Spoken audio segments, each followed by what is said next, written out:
Humans have always tried to stay keen and sharp-minded, and for this purpose, they have always tried to use various stimulants to sharpen their brains. One such stimulant is caffeine. Caffeine is a central nervous system stimulant that is used to promote wakefulness, enhance cognitive abilities, and increase attention and alertness. And what's the most common form of caffeine used worldwide? Yes, you guessed it right. It's coffee. Welcome to Food Factual. And in today's video, we will dive into the depths of the history of coffee and how it has become the American choice of caffeine. Coffee has a long history. Although no one exactly knows when or how coffee was discovered, the earliest reliable evidence of coffee drinking or knowledge of the coffee plant dates to the middle of the 15th century in Yemeni Sufi monasteries in southern Arabia. Coffee was consumed not just at home, but also in public coffee houses known as kahve khane, which began to sprout in cities throughout the Near East. The coffee cafes were extremely popular, and people went there for a variety of social activities. Not only did the customers sip coffee and talk, but they also listened to music, saw entertainers, played chess, and kept up with current events. Coffee houses quickly became such an important hub for information sharing that they were sometimes referred to as schools of the wise. With thousands of visitors from all over the world visiting the holy city of Mecca each year, word spread about this wine of Araby. According to legend, a goat herd named Khaldi had discovered coffee after witnessing his goats becoming livelier after consuming coffee. Coffee then expanded from Mocha, a city in Yemen, to Egypt and North Africa. That's where you would have to think the nickname Mocha came from. By the 16th century, it had reached the remainder of the Middle East, Persia, and Turkey. European travelers to the Near East told accounts about a unique dark black liquor. By the 17th century, coffee had spread throughout Europe and was becoming popular. Some people viewed this new beverage with distrust or terror, labeling it the bitter invention of Satan. When coffee first arrived in Venice in 1615, the local clergy denounced it. The issue was so intense that Pope Clement VIII was summoned to intercede. He decided to try the beverage before deciding, and he was so impressed that he permitted it. In the big cities of England, Austria, France, Germany, and Holland, coffee shops were swiftly developing into hubs of social interaction and communication, despite this controversy. In England, there were penny universities, so named because you could get a cup of coffee and have a fascinating conversation for just a penny. Coffee started to take the place of the popular breakfast beverages at the time, wine and beer. Coffee drinkers started the day energized and aware, and it should come as no surprise that their work was of far higher quality. By the mid-17th century, London had over 300 coffee establishments, many of which drew like-minded customers such as merchants, shippers, brokers, and artists. Many enterprises emerged out of these specialized coffee shops. Lloyd's of London, for example, originated at Edward Lloyd's Coffee House. Coffee quickly expanded throughout Europe, becoming a household staple. European colonists introduced coffee to America. Coffee was introduced to New York in the mid-1600s, but it was not an instant success. In fact, tea was the most popular caffeinated beverage in the United States until the mid-19th century. Though coffee shops had started to appear quickly, tea remained the most popular drink until 1773, when the colonists revolted against King George III's hefty tea tax. You might have heard about the famous Boston Tea Party to protest British Parliament's tax on tea. So the question arises, what changed?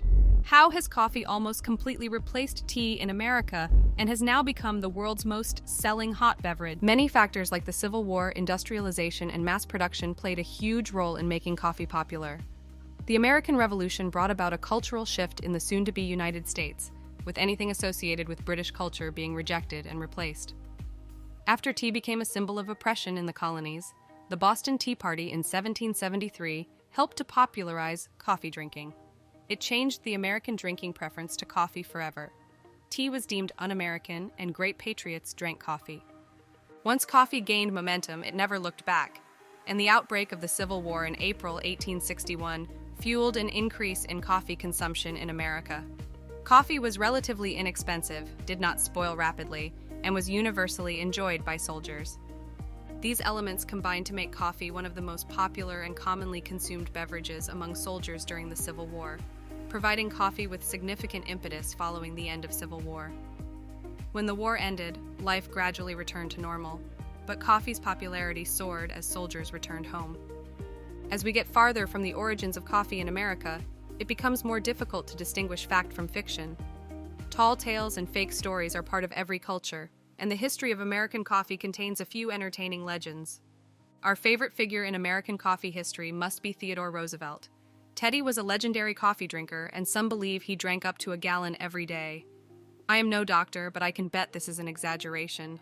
As entertaining as this tale is, the genuine legacy of American coffee can be found in every big city, where it's practically impossible to walk a block without coming across a tiny boutique coffee shop, a giant coffee chain, or, most likely, both. Coffee is intertwined into the very fabric of American society, and despite being relatively new to it, America is one of the world's leading coffee-drinking nations. Some extraordinary marketing further boosted the popularity of coffee in America. Businesses like Maxwell House and Folgers benefited from the rising demand for coffee by positioning it as an inexpensive and practical way to start the day, and their efforts were rewarded as coffee's appeal skyrocketed. Coffee culture took momentum in the U.S. following World War II. Coffee became a staple of American daily life as diners, coffee shops, and espresso bars sprung up everywhere. As demand for the beverage grew, there was intense competition to plant coffee outside of Arabia. The Dutch finally received seedlings in the latter half of the 17th century. Their initial attempts to plant them in India failed, but they were successful in Batavia, on the island of Java in what is now Indonesia. The plants thrived, and the Dutch quickly established a profitable and expanding coffee trade. They then expanded coffee cultivation to Sumatra and Celebes. In 1714, the mayor of Amsterdam gave a young coffee plant to King Louis XIV of France. The king directed that it be planted at the Royal Botanical Garden in Paris. In 1723, a young naval officer named Gabriel de Clieu obtained a seedling from the king's plant.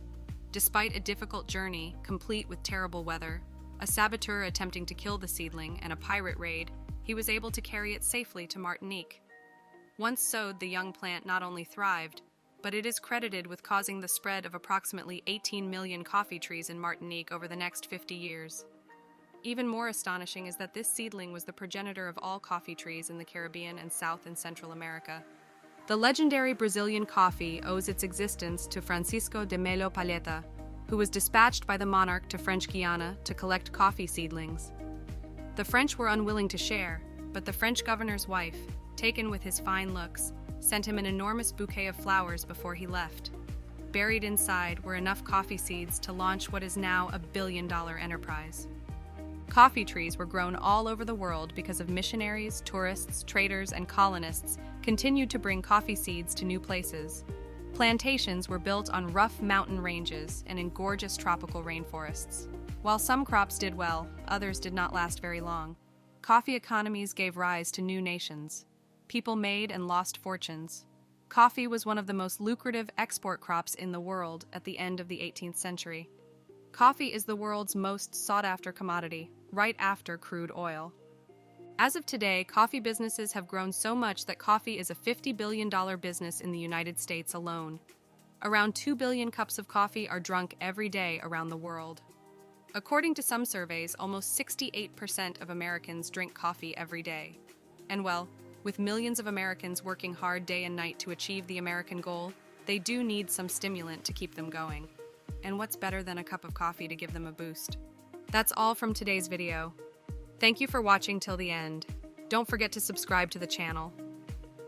In the comment section below, let us know about other topics that you would love to see in our videos. Thank you.